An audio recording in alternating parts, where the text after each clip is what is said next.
Le Cercle RH, c'est un grand entretien aujourd'hui pour parler d'inclusion de personnes, femmes et hommes en situation de handicap qui travaillent ou cherchent un travail, parce que c'est vrai que c'est pour beaucoup un parcours du combattant.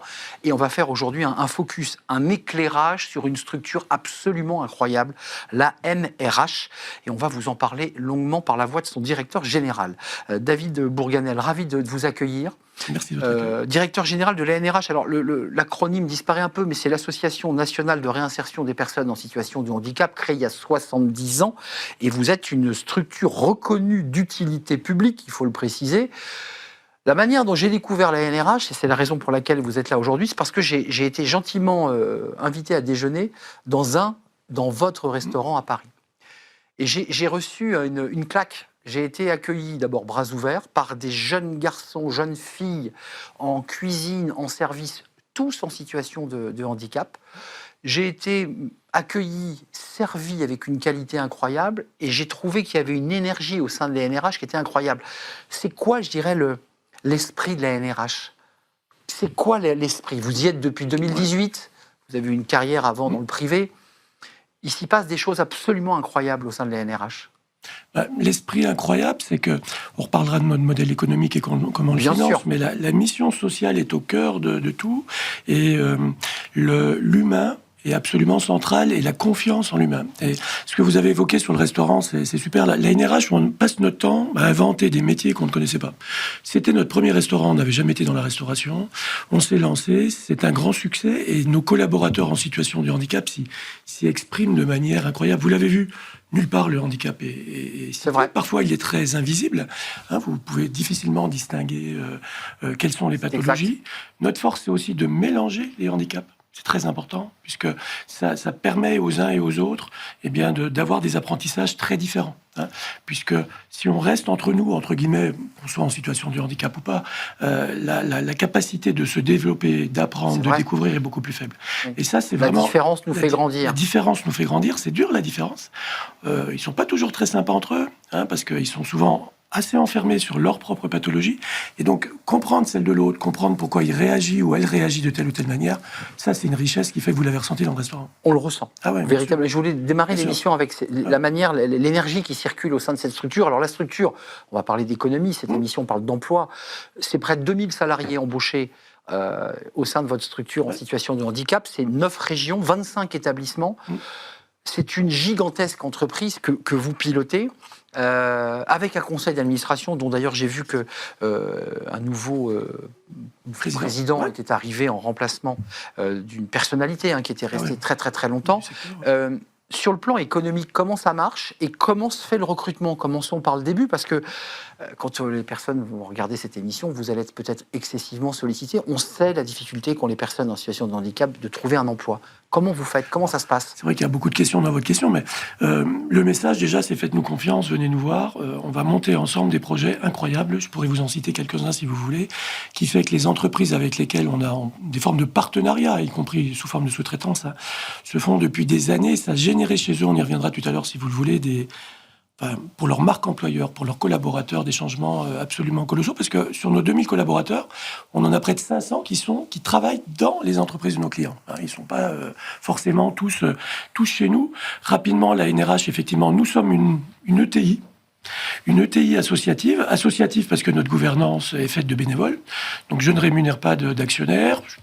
Malheureusement, j'ai pas d'actionnaire pour me capitaliser, donc je dois me débrouiller, mais je les rémunère pas, et 50% de mes revenus de chaque année, quand je gagne de l'argent, partent pour nos collaborateurs. Et pour autant, nous sommes une entreprise absolument normale, une ETI parce que 2000 personnes et 80 millions de ressources. Alors, l'emploi, c'est le cœur... Vous dites ressources, vous dites pas chiffre d'affaires. Alors, ressources, dont... Mais c'est important de... Alors, ressources, dont... sur ces 80 millions, 70% sont issus de notre chiffre d'affaires. Ça, c'est important, c'est une entreprise. C'est une vraie entreprise. Rapidement, effectivement, notre chiffre d'affaires, c'est les prestations qu'on vend à nos clients traditionnels.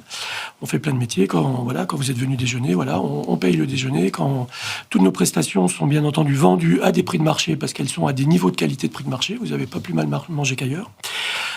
Et puis à côté, 30% de nos ressources sont issues d'aides d'État, qu'on appelle des aides au poste, qui sont liées aux personnes qu'on emploie et qui n'ont qu'une seule mission, c'est de financer l'accompagnement du poste de travail, l'accompagnement de la personne, mais surtout tout ce qui va se faire autour de son employabilité, de sa socialisation. Donc, moi, dans mes entreprises adaptées, j'ai des chargés d'insertion, j'ai des psychologues, j'ai des il y a un encadrement, assistants sociaux, un encadrement très important pour faire que la personne puisse être en progression entre son entrée chez nous et parfois sa sortie, quand elle finira par être embauchée, ce qui arrive assez fréquemment par une entreprise classique. 25 établissements, parmi lesquels des ESAT, des entreprises adaptées, parce que ceux qui suivent l'émission, et on suit beaucoup sur Smart Job tous ces sujets, et des ESRP, juste quand même pour faire des focus sur les fameuses entreprises dont vous parlez.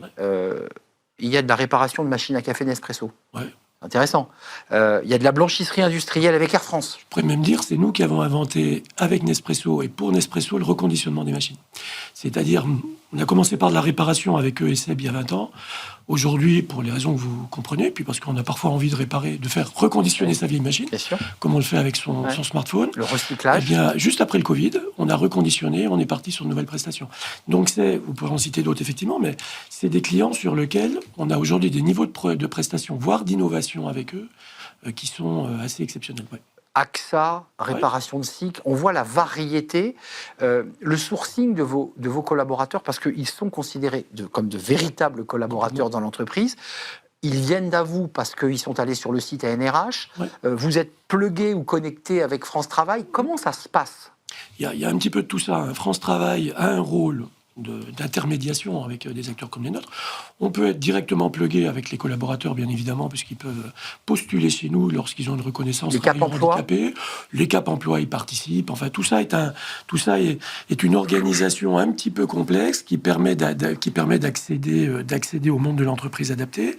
On les recrute. Nous, on est là depuis 70 ans, on a été créé par l'État historiquement, par des ministres qui se demandaient ce qu'on allait pouvoir faire pour aider les personnes en situation de handicap. Donc on a quand même un ADN un peu fou, où on aime bien partir, pas forcément avec les compétences, pas forcément avec le profil qui va bien, prendre le plus jeune possible, avec des personnes qui ont aussi des handicaps de naissance. On vous a beaucoup parlé de gens, en fin de vie professionnelle, un peu cassés, oui, mais bon, nous, non, très honnêtement. Je veux dire, ces personnels ont bien évidemment sont en situation de handicap avec le vieillissement, mais ils peuvent être peut-être un peu plus facilement employables dans les entreprises classiques.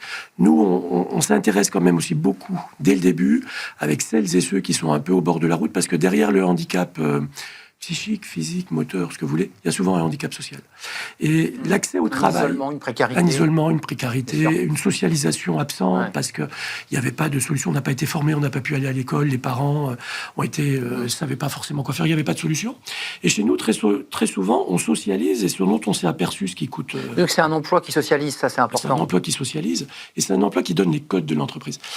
On place pas mal de nos collaborateurs qui nous quittent, qui nous quittent en CDD ou en CDI pour aller chez des clients, et bien souvent on s'aperçoit que le plus compliqué, c'est pas de leur donner les compétences métiers, c'est les codes. C'est-à-dire qu'ils les ont pas forcément. C'est-à-dire qu'ils sont remarquables dans le boulot, mais ils n'ont pas le code. Ils n'ont pas le code. Et qui peuvent complètement déstabiliser les soft skills. Ils peuvent complètement déstabiliser les entreprises.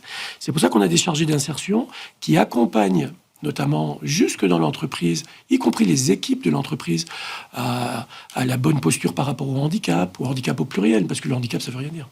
Ce sont les handicaps. Et c'est d'une extrême complexité. Encore moi, après quelques années, je suis loin d'avoir tout compris, mais ce que j'ai par contre bien compris, c'est que cet accompagnement, quand il est bien fait, donne une confiance, mais incroyable. Vous les avez vus, ils sont rayonnants. Ils sont fiers de ce qu'ils font. Et souvent, vous leur diriez, qu'est-ce que tu as envie de faire plus tard? Ils vous diront tout ça, mais je vais ouvrir mon restaurant.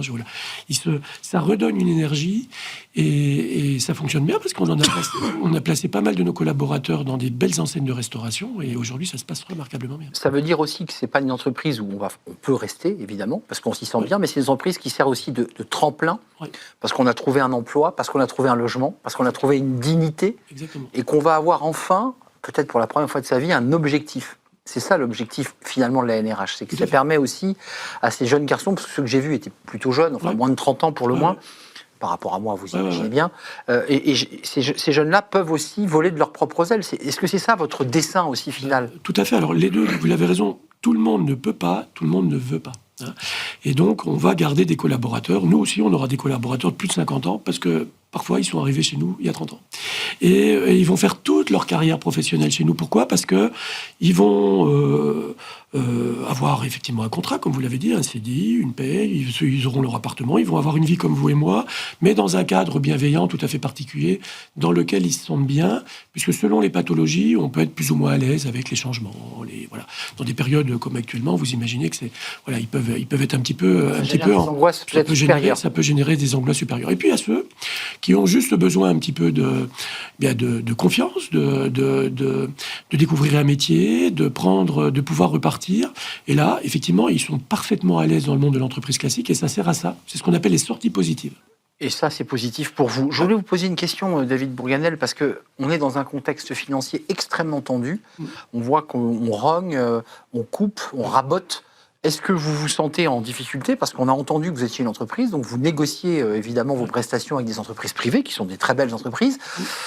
Est-ce qu'aujourd'hui, vous dites, on a besoin d'aide, on a besoin de soutien, on a besoin de visibilité ? Qu'est-ce que vous avez envie de dire au gouvernement aujourd'hui ? Alors, au gouvernement et aux clients. Alors, bien évidemment, au gouvernement, avec qui on discute beaucoup, vous imaginez, on veut de la stabilité, comme toutes les entreprises, de la visibilité. Nous sommes une entreprise, on veut savoir où on va, et alors qu'on signe avec l'État des contrats pluriannuels d'objectifs et de moyens sur 5 ans, et que chaque année, on remet en cause une partie du budget pour les raisons que vous comprenez bien côté État, oui. C'est compliqué. C'est compliqué de s'engager dans un projet. Donc, il peut y avoir des manques à gagner. Après, je vais vous dire aussi de manière positive, à un moment, nous, on a fait en sorte de considérer l'État comme un client, d'accord, et d'essayer de répondre au maximum à l'envie de l'État. C'est-à-dire que l'État a une vision aussi pour le handicap et ce qu'il souhaite. Et dans ces visions, il y a notamment la fameuse inclusion et les sorties positives. On y est allé, on a apporté ces solutions. Les aides qui nous sont apportées par l'État ont un objectif et pas un autre. Je peux vous dire que quand on les utilise à bon escient, généralement, l'État vous accompagne. Premier point. Deuxième point, pour rester sur l'État, l'État, dans toutes les activités qu'on a pu connaître et dans tous les secteurs, aime bien avoir quand même un minimum d'interlocuteurs en face de lui.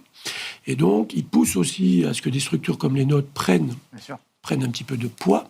Et il y a d'autres acteurs, avec l'ANRH, bien évidemment, pour pouvoir discuter de manière un petit peu plus simple. Beaux acteurs du secteur. On est le plus gros acteur francilien, on est un des plus gros acteurs français.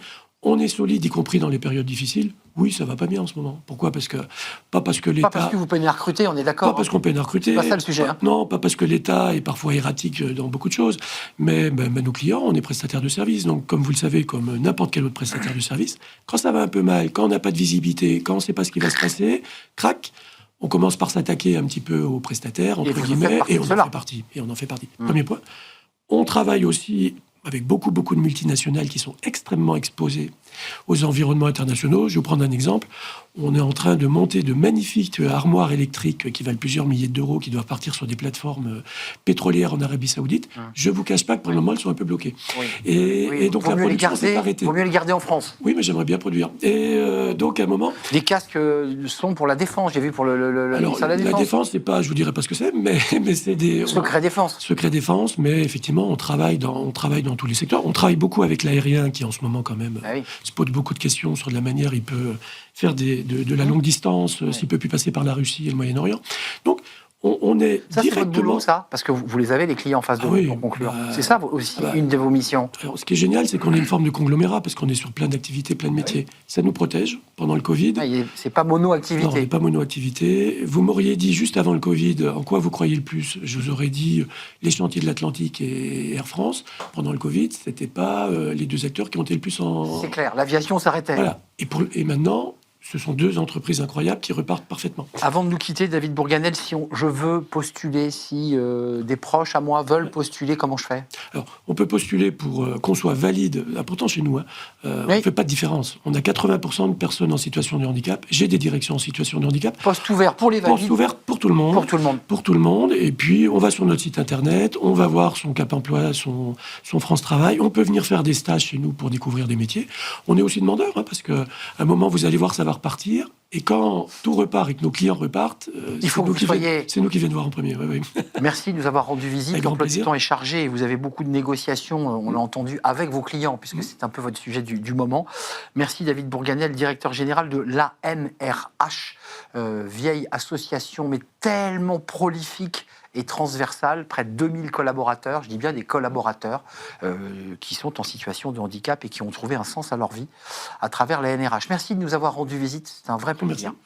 On tourne une page, on s'intéresse évidemment à Fenêtre sur l'emploi et j'accueille mon invité.